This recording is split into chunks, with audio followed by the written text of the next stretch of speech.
Hey guys, this is Angie, and I'm here for some conspiracy theories today. Let's see what we can find out. I know there's been a lot going on the past couple of days, so we're probably going to see some stuff we don't want to see. Let's see. Conspiracy theory of everything. Investigating my favorite kicks. Oh, okay. Let's look at this.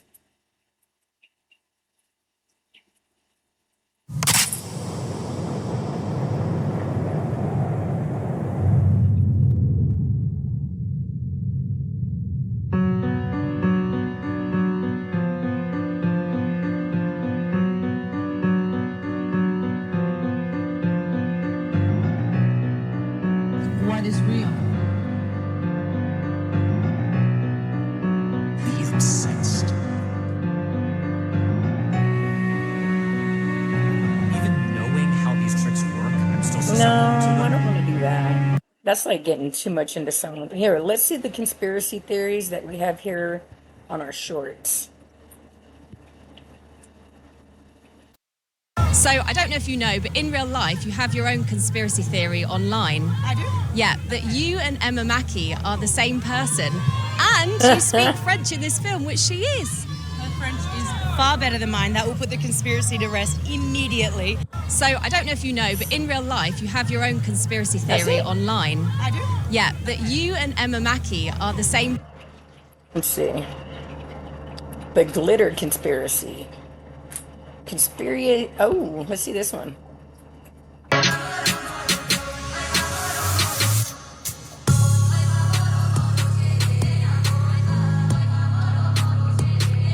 Right. She wouldn't have aged.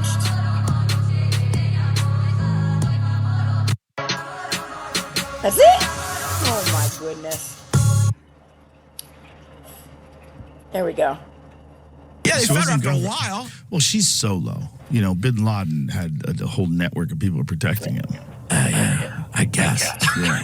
Well, the craziest theory is that they didn't shoot Bin Laden; they shot Bin Laden's double.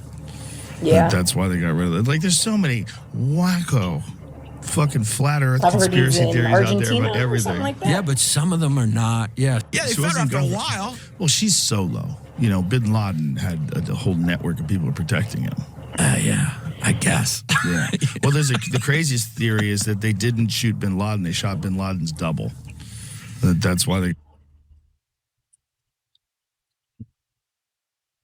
Did you know, like, the Bible has a prophecy just like the sword in the stone? Yeah. There's actually a prophecy on how Jesus is gonna show himself and how we're gonna know it's him. So check this out. So there's this place, it's called the Mount of Olives. Now this is in Jerusalem, it's like nearby Jerusalem. But they say whoever walks on this Mount of Olives, immediately an earthquake will happen.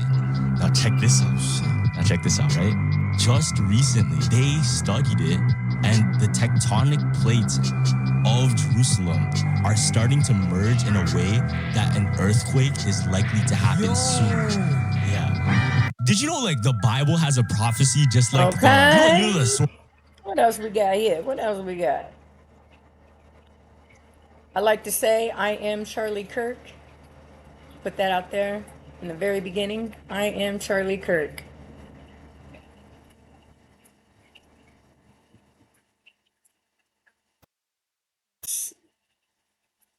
Oh, let's see this.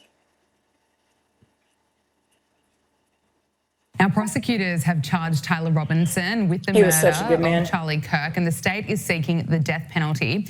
Prosecutors allege that Tyler Robinson became more and more left in recent years.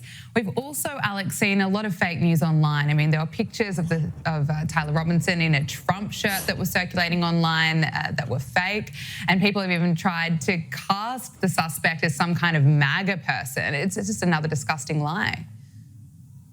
Well, the conspiracy theories right now are so prevalent. You can't go on social media without hearing a new conspiracy theory surrounding Charlie's murder. But this is the problem, is that on both sides of the aisle, people have lost faith in the federal government. People have lost faith in the FBI. People have lost faith in actually getting the official story and it being the truth from the American government. So I think that's where we're at, is that I obviously don't want to get into the conspiracies yet. I don't want to jump to any conclusions. We have to wait and see what happens. I hope he gets the death penalty. There's just going to be I heard it was Israel, though.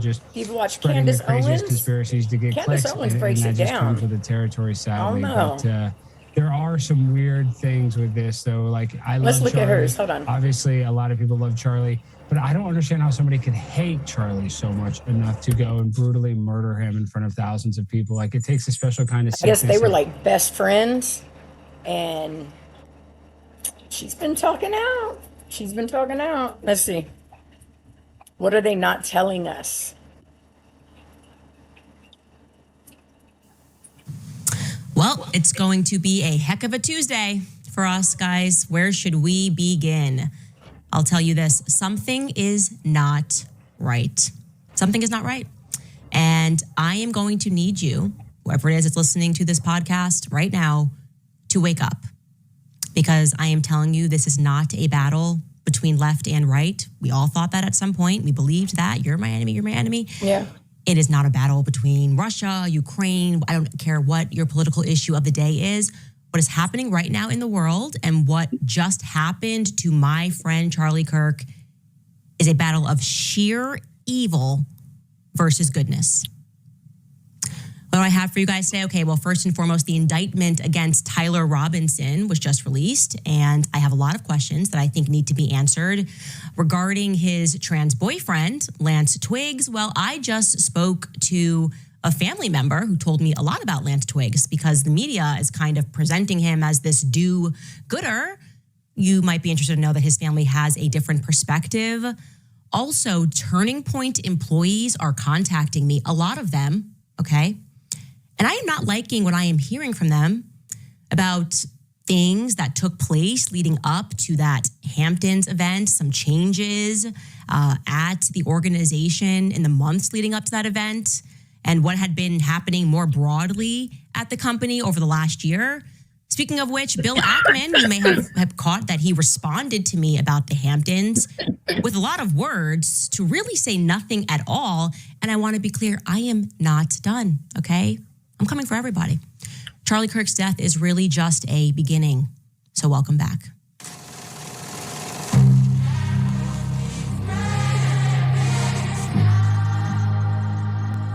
Children. Full. Americans with $10, $20, or $30,000 plus in credit card or other types of unsecured debt are got actually you, becoming Candace. debt-free faster than they ever thought. Full stop. Now, I'm not saying, I obviously, he's just been charged here, so I guess we have to say allegedly, but that's what's coming out now, that they found images on his cell phone. So this guy who is into this sort of thing, we also figure out that in the past, he has given interviews related to September 11th and Al-Qaeda. He is in Utah and he is obstructing justice. And he also happens to have this totally disgusting addiction of some description. I'm assuming it's an addiction, and that's what he's harboring. He's harboring child abuse images on his phone. That's what I'm going to tell you. That's my instinct immediately. I don't like this guy. That is suspect, okay? Something to watch. Now, in terms of this indictment, now that we can formally read the indictment, there's been a lot that's been said that I think a lot of the You guys gotta pay attention miscommunication to is this. perhaps coming from Governor Cox. They're talking about I think Israel. he, in and of himself, I probably should look into Governor Cox. I'm not sure why he said some things that are apparently untrue. Maybe he misspoke. I understand there is a lot of pressure when it comes to this investigation. But let's just take us through this indictment. I think it's important for us to go through it so that we can see the setup here of what took place on September 10th. Now, first, they provide basically an overview in this indictment. It's a probable cause statement. They tell us that basically after 33 hours, they really love saying it, 33 hours. I don't know why they keep signaling that to us. On September 11, 2025, when Tyler James Robinson surrendered to police at Washington County Sheriff's Office. That was when it happened. They found DNA consistent with Robinson on the rifle trigger. After shooting Mr. Kirk, Robinson hid the gun. They're going to get into that. Discarded the clothing that he was wearing when he fired the rifle, and he told his lover/roommate to delete incriminating text messages and not to speak with police. And also, they will be charging him count 6 because children were present at the time of the shooting. Okay, now to get through this, we are told penalty that the suspect, after this shooting took place, that there was a police officer who immediately looked upward and realized that he had heard the sign of a rifle, knew that it was obviously coming from the rooftops. They then began crawling through the footage to see what had happened. They tell us that this discovery led to an intensive review. Let me go actually back up to this paragraph. Police reviewed surveillance from the camera that was covering the roof and discovered that it recorded an individual that was dressed in dark clothing who had crossed the railing from the public walkway and dropped onto the roof at approximately 12:15 p.m. Now, just to very quickly, I'm going to just tell you, according to our timeline, we know that Charlie gets shot at 12:23 p.m. So they're now telling us that he was on that roof since 12:15 p.m. So he's setting up that shot, we can assume, for about 8 minutes, okay? It goes on, although the individual moved out of the camera's view for a short time, the camera again captured the individual running across the roof and then low crawling to the area that the officer had recognized as where the suspected sniper had dropped into a prone shooting position.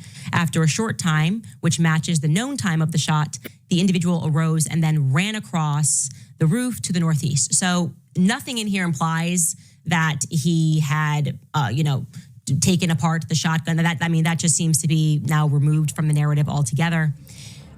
It goes on to read that this discovery led to an intensive review of UVU surveillance recordings to attempt to track and identify the suspect.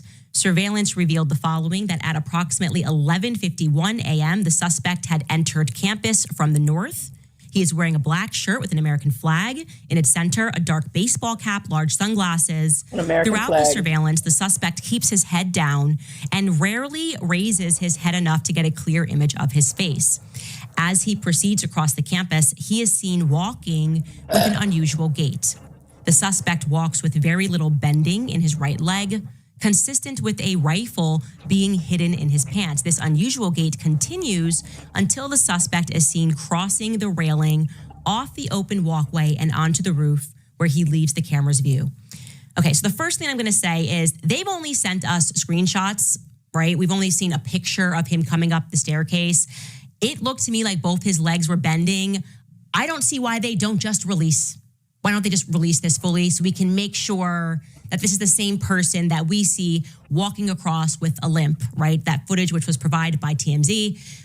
Also, you will notice that nowhere in this indictment as we go on are they going to mention which Governor Cox spoke about. Like, first he came in a different outfit. Remember, Governor Cox said he was wearing the light shorts and maroon shirt. The implication here being that maybe he came to come scout things, to check things out. At first, this is him, but then he comes back in the black outfit. This is missing from the indictment, and I'm wondering why. What is the explanation for that? That would be a part of it if you were scouting and shooting. Now they're just like, let's jump into the guy that is wearing black, and we're not going to give you footage. We're going to tell you that this is him, and you can assume that he slowly walked up this staircase and was obscuring his face from view. Okay. Then it tells us that a camera later captures the suspect as he runs across the roof. He gets into the shooting position, and then immediately after the shot was fired, we know that he runs across carrying an item whose shape is consistent with a rifle. The suspect is then seen climbing down the roof. He appears to drop the item that he was carrying as he hits the ground in a controlled fall. He then picks up the item and runs toward the northeast end of the campus. It tells us that's how they then expand their crime scene investigation. They followed his escape path to the northeast end of the campus, where they believe the suspect left campus and entered a wooded area. In that wooded area, investigators found a bolt-action rifle wrapped in a towel. So again, there was no disassembly. It's wrapped in a towel. Presumably, that's how he covered it while he was running. The rifle contained 1 spent round and 3 unspent rounds. This is consistent with the facts officers observed At the time of and immediately after the shooting, there were no shell casings that were found. Makes me very sad. Sad that he is now a part of a conspiracy theory. Such a good man. All right, that's gonna be the end of this video. Tell me what you want me to make reactions to next. We'll put, you're winning. Bye.